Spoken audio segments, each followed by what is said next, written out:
Okay guys, for this tutorial I'm going to show you how to get into the motoring computer of a Titan 440, also known as a Wagner 3.21. They are the exact same machine.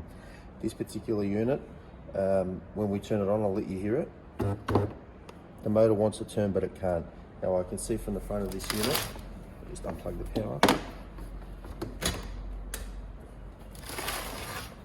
that it's got plenty of paint that's been leaking, and as soon as I open it up and start stripping it, you'll see what sort of condition this is. So what we're going to do is we're going to remove the front, check the piston and packing in the pump, we're going to check the connecting rod, and we want to inspect whether the main bearing itself is actually seized, which sits inside this housing. So we're going to get right through this machine, removal of electronics, removal of the motor, inspection, removal of the pump, and we'll do a pump rebuild separately in another video, and then we'll do the inspection of the main bearing. So let's get started. First thing I'm going to do, I'll do this off camera, is I'm going to remove this lower housing, and then we'll go from there. So I've taken off the suction hose. I'm going to knock off the housing retainer. Okay, so just going to knock out this housing. Now with this housing, you never ever strike above where the slit is. Always strike it in a solid area, so you can see that that's where the retaining pin goes. So I'll either strike there, or I'll bring the camera around. Right here on that spot there, where it comes around and locks up against the housing. But I'll put the camera back where we were.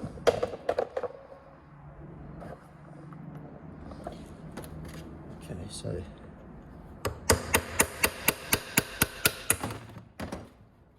that's the lower valve retainer out. Sorry, the suction hose retainer out. Now I'm going to have a look in here. 4 screws.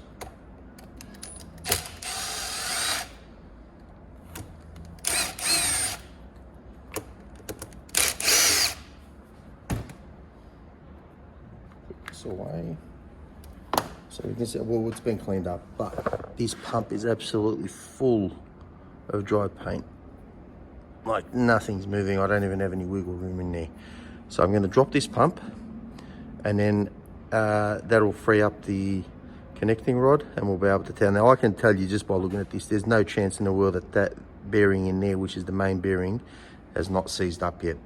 But we're going to be certain, and we're going to check the condition of the connecting rod. So this will determine whether it just needs a pump rebuild, whether it also needs a connecting rod, as well as the main housing. So with the bearing itself, we always order them complete from Wagner as a complete whole housing, because if we replace the bearing on its own and something goes wrong, Wagner's not liable for that. So we'll try and keep everything as original as possible. All right, so get to the pump. We're going to remove these 2 bolts, and then we'll be able to slide the pump out. Now I'm going to do everything with power tools, but it is a 3/8 Allen key or hex in there.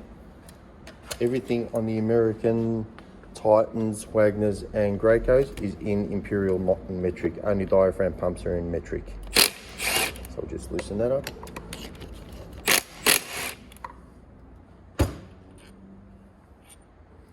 There's the 2 bolts. We'll use a crowbar. What I'm going to do with the crowbar, I'm going to dig in underneath. There should be an opening there. It's fully covered in paint, and there I should be able to wedge it down. Okay, so that's out now. I'm going to pull it out as much as I can. There is some locking pins, one here and one here, which hold the pump in place and stop it from twisting. So I just need it to pass, which I have. And from there, I should be able to, because it's full of, these normally come out, but because it's full of paint, I need to knock it out. Just like that. Now, from here, well, this has come out nice and easily, but normally, spoke too soon, there we go. So I've got to make sure that I disconnect the transducer from the pump, from the electrical socket, sorry. And now our pump is out, and we'll ship that later on in another video. I'll show you how to inspect and rebuild this pump. But for now, I want to access the motor so I can check this connecting rod and main bearing. So you can see there's still a lot of paint build up that they didn't manage to clean out. You can lie to your doctor. You can't lie to your doctor and your mechanic, and that's where we are now. You can try and clean it up, but It's not going to change anything. All right. So I need to access the motor. This is a 321, which means that the computer board, the EPC board, is down here, unlike a 323 or 325 or a 440, 540 and a 640 in a Titan. So to access this, I'm going to undo the cover. Screw 1, screw 2.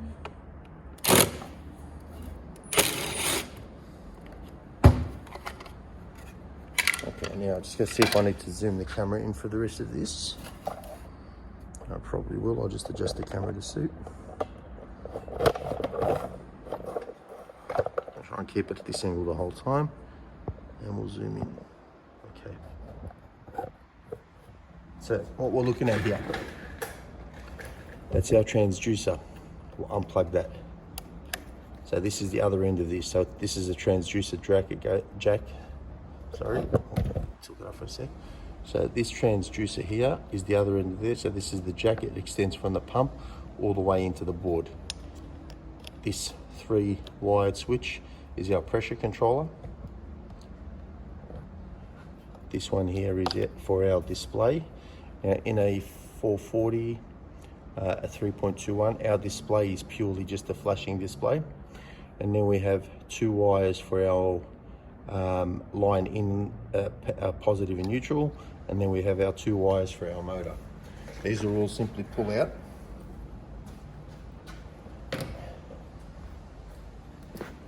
And they are also marked on the board itself, so when we're putting them back together, and we'll do that as well when we put these back together in another video, which will also be the video to show you how to replace the board.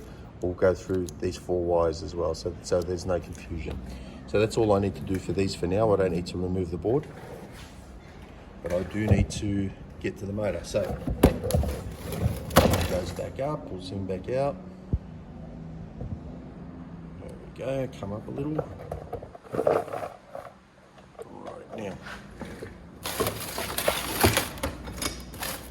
This cover, 2 screws down here.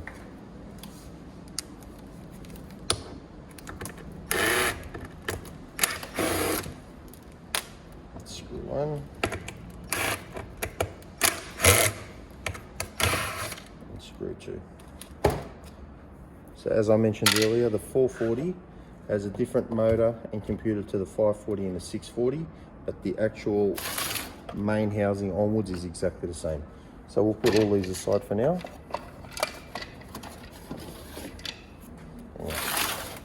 So there's our motor. To get to the motor, to remove the motor assembly, I need to remove this bottom housing as well. So the first thing I do is turn it up. This one's already removed. So what I needed to do was use another Allen key and undo this one bolt. And that Allen key is a 3/16.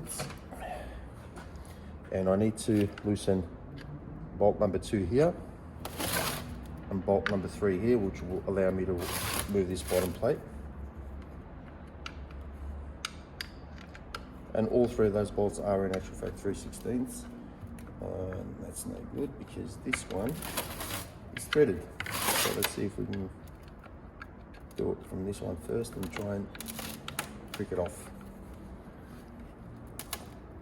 There we go, we're getting a little movement there.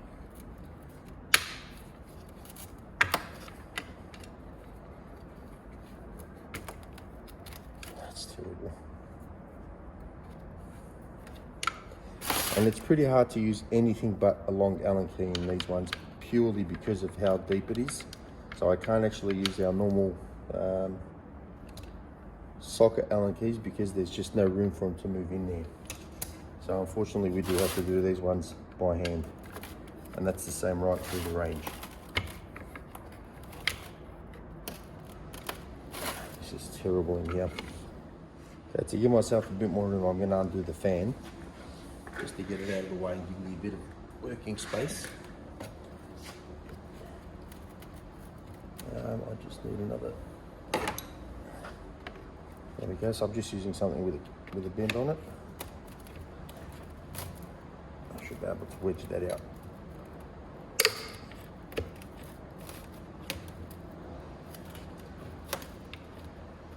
There we Okay. And that's just to give me a little more wiggle room. That one's too short. We'll go back to the original and see if we can get it a bit more straight.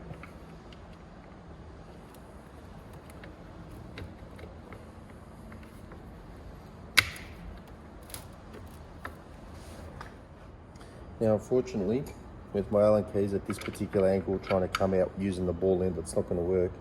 So what I'm going to try and do is I'm going to remove this cover and then try and see if I can get in a bit straighter on. And I'll just do that in real time. So there's a couple of quick release latches up the top. So I'll get those off, and there's a couple on the bottom as well. I'll just try and do that on camera. So, and squeeze it out of the bottom.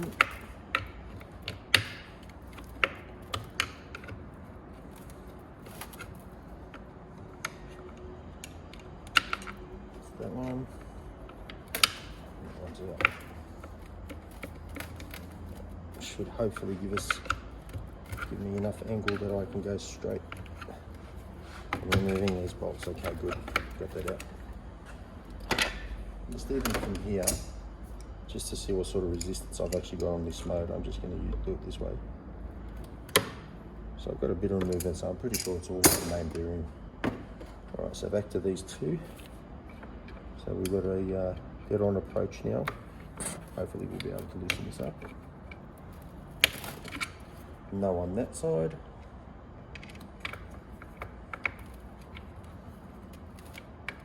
And no on this side either. They're just so full of gunk and rusted out, these two bolts, as you can see there. So it's that one there and that one there. So this particular machine, you can see it's in really bad condition. Just trying to find another solution to accessing this. So I found a solution. All I've done is I've put a Torx bit onto my drill, onto my screw head, sorry, or whatever you want to call it, my adapter, and I'll just loosen it up on this side. Get the camera in the right angle so you can see it. And it's still very, very tight, but it is working, albeit very slowly. Really not getting in there deep enough. I'm going to just try and clean out the thread on the inside a bit. A few forward and backward turns is doing the trick. It's just a lot of Loctite in there as well. There we go.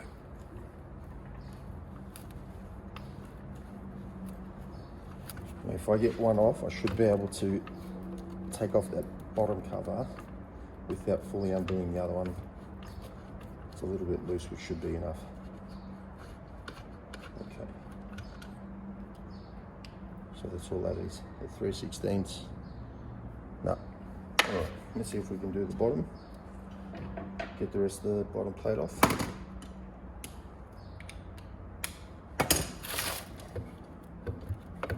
Ah, beautiful. Alright, so I'm going to feed these lines through. This is those electrical lines that we were looking at before, connected to the computer. Just feeding those back through. And there is a way of putting these back in, and I'll show you what I mean in a sec. I'll take off the main supply line. Alright. So this has a reset switch connected to it, and we've got two holes.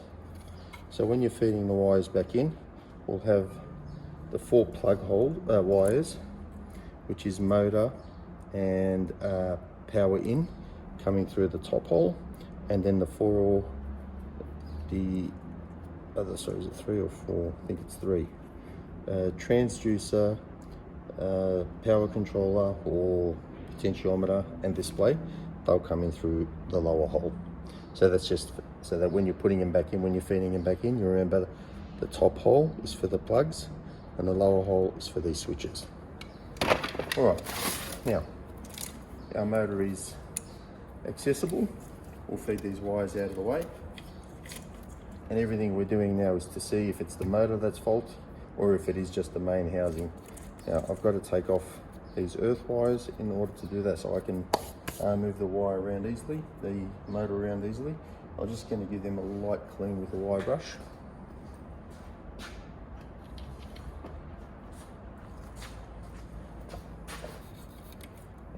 So this machine is well and truly used well, and they might be 8 mils or something similar to that.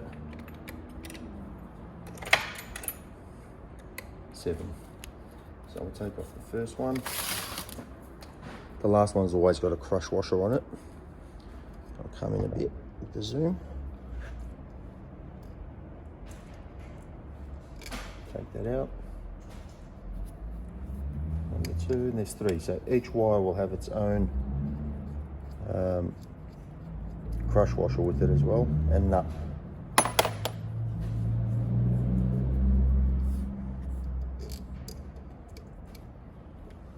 And the last one.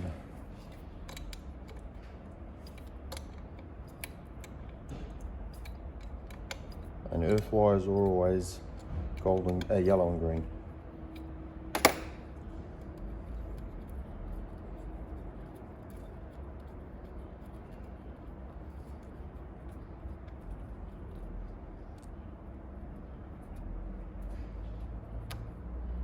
So I'll take those aside.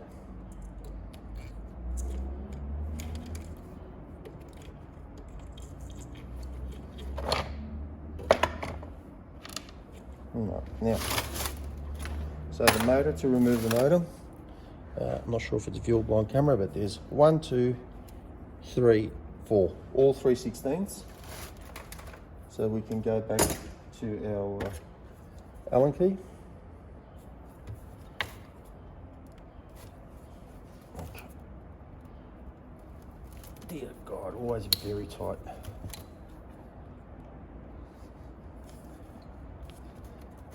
Just means that there's a lot of Loctite behind this. I'm going to clean out these threads as well. Give me a second. So just give those a quick hit with a wire brush. Now I'm just going to use my extension on my Allen key socket and use the drill to remove them. Just 1. But these are a 3/16. 2. 3.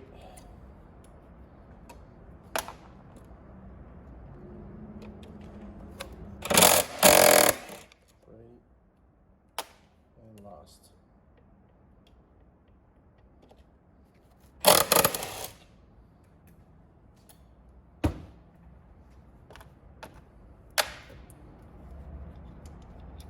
Yeah. Just going to quickly blow some air over this just before I pull the motor in.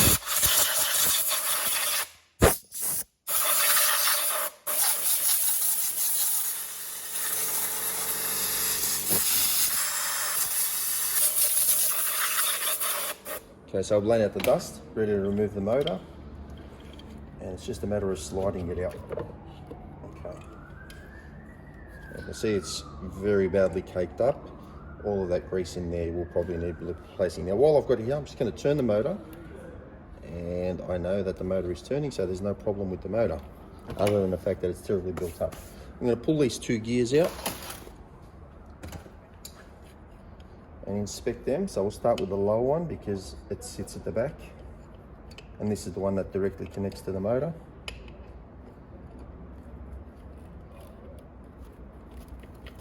Even that is very tight. All right, so we'll go the other way. We'll come around from the front and we'll knock the front of this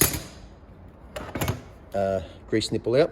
We'll knock it through, and hopefully that'll push them both through from the back. I'll just put my hand there to stop anything falling.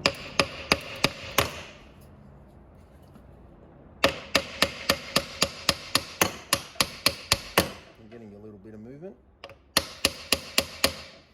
Okay, so this is very seized up in there. So we're going to have to force that out. All right.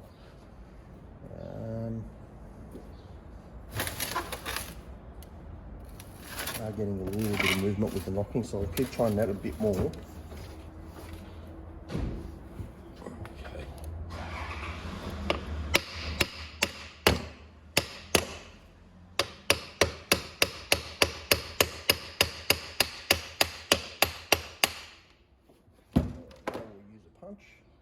So even this bearing is very badly dried up in the connecting rod.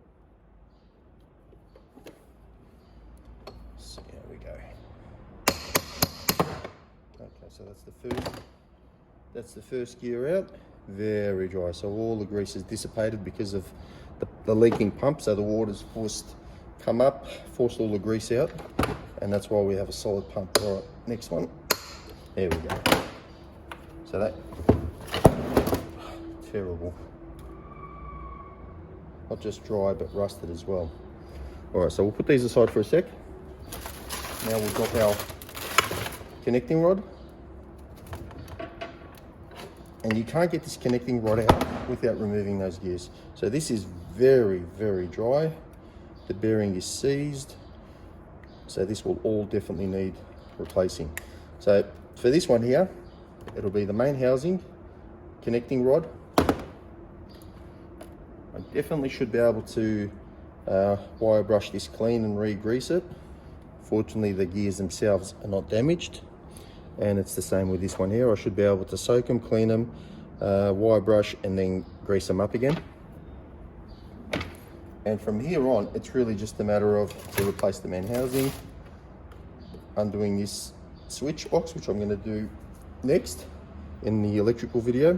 But 1, 2, 3, 4 bolts will remove the frame away from the main housing. Then we can install a new main housing.